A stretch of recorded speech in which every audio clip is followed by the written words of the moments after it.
അധികാരം കിട്ടിയാൽ ആർക്കെങ്കിലും വിഷമം ഉണ്ടാകുമോ എന്ന് ചോദിച്ചാൽ ആർക്കും അങ്ങനെ വിഷമം ഉണ്ടാകാൻ സാധ്യതയില്ല. അങ്ങനെ അധികാരത്തിന്റെ പിറകെ പാഞ്ഞു നടക്കുന്ന ഒരു മുൻ IPS ഉദ്യോഗസ്ഥയാണ് Thiruvananthapuram Sasthamangalam ward councillor Sreelekha IPS. ഇപ്പോഴൊരു പോക്സോ കേസൊക്കെ തലയ്ക്ക് മുകളിൽ ഡെമോക്രേറ്റീസിന്റെ വാളുപോലെ നിൽക്കുന്നുണ്ടെങ്കിലും കൗൺസിലർ സ്ഥാനം തീരെ മോശമാണെന്നും എനിക്കൊരു MLA എങ്കിലും ആകണം, അതിനെന്നെ വട്ടിയൂർക്കാവിൽ മത്സരിപ്പിക്കണമെന്നുമാണ് ഈ ശ്രീലേഖ IPSന്റെ മോഹം.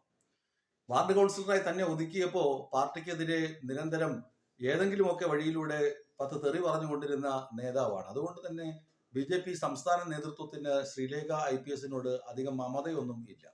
ഇപ്പോൾ പറയുന്നത് പാർട്ടി പറഞ്ഞു കഴിഞ്ഞാൽ ഞാൻ വട്ടിയൂർക്കാവിൽ MLA സ്ഥാനാർത്ഥിയായി മത്സരിക്കാൻ രംഗത്ത് ഉണ്ടാകും എന്നാണ് ഫേസ്ബുക്കിലൂടെ പറയുന്നത്. കാരണം ഇതൊക്കെ അവരുടെ ഒരു ഗിമ്മിക്സ് ആണ്. എങ്ങനെയെങ്കിലും വലിയ സ്ഥാനമാനങ്ങളിലെത്തുക. DGP കസേരയിൽ ഇരുന്ന് എല്ലാവരെയും ഭരിച്ചുകൊണ്ടിരുന്ന ആളിന് പെട്ടെന്നൊരു വാർഡ് കൗൺസിൽ വരുമ്പോൾ എല്ലായിടവും പോയി നമസ്തേ പറഞ്ഞ് ആളുകൾക്ക് വേണ്ടി സാധാരണക്കാരായ ആളുകൾക്ക് വേണ്ടി പെരുമാറുക എന്ന് പറഞ്ഞു കഴിഞ്ഞാൽ അതൊരു വലിയ വിഷമ പ്രതിസന്ധി ഘട്ടം തന്നെയാണ് ഒരു മുൻ IPS ഉദ്യോഗസ്ഥയ്ക്ക്.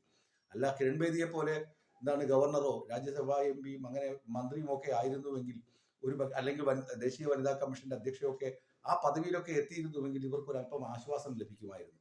ഏതായാലും സംസ്ഥാന BJP നേതൃത്വത്തോട് ഇടഞ്ഞു നിൽക്കുന്ന ശ്രീലേഖയെ തിരുവനന്തപുരത്തെ BJP സാധാരണ പ്രവർത്തകർക്കും അണികൾക്കും ഒന്നും അത്രയധികം താല്പര്യമൊന്നുമില്ല. കാരണം സാധാരണക്കാരെ പുച്ഛിച്ചു കാണുന്ന ഒരു നേതാവിനെ എങ്ങനെ വലിയ പദവികളിലേക്ക് എത്തിക്കുമെന്ന വലിയ ചോദ്യം ഈ BJP അണികൾക്കിടയിലും നേതാക്കൾക്കിടയിലും ഉണ്ട്. അതുമാത്രമല്ല യൂട്യൂബിലൂടെ സോഷ്യൽ മീഡിയയിലൂടെ നിരന്തരം പാർട്ടി നേതാക്കളെ പുച്ഛിച്ചുകൊണ്ട് ഞാൻ പാർട്ടിക്കാരിയാണ് എന്ന് വരുത്തി തീർക്കുകയും എന്നാൽ ഒളിയമ്പ് പോലെ പാർട്ടി നേതൃത്വത്തിനെ കുത്തിനോവിക്കുകയും ചെയ്യുന്ന ശ്രീലേഖയെ എങ്ങനെ വട്ടിയൂർക്കാവിൽ നിർത്തുമെന്ന വലിയ ചോദ്യവും ഉയരുന്നുണ്ട്. ഏതായാലും ശ്രീലേഖ IPS വട്ടിയൂർക്കാവ് മണ്ഡലത്തിൽ മത്സരിക്കാൻ കച്ചകെട്ടി ഇരിക്കുകയാണ്. BJP നേതൃത്വം അത് കണ്ടില്ലെന്ന് നടിച്ചാൽ അവർക്ക് കൊള്ളാം, കണ്ട് അവർക്ക് സീറ്റ് കൊടുത്തു കഴിഞ്ഞാൽ അവിടെ ഒരു ശക്തമായ ത്രികോണ മത്സരം പോലും ഉണ്ടാവുകയില്ല. 8 നിലയിൽ ഈ ശ്രീലേഖ IPS വട്ടിയൂർക്കാവിൽ പൊട്ടുമെന്ന കാര്യം BJP നേതൃത്വത്തിനും അറിയാം.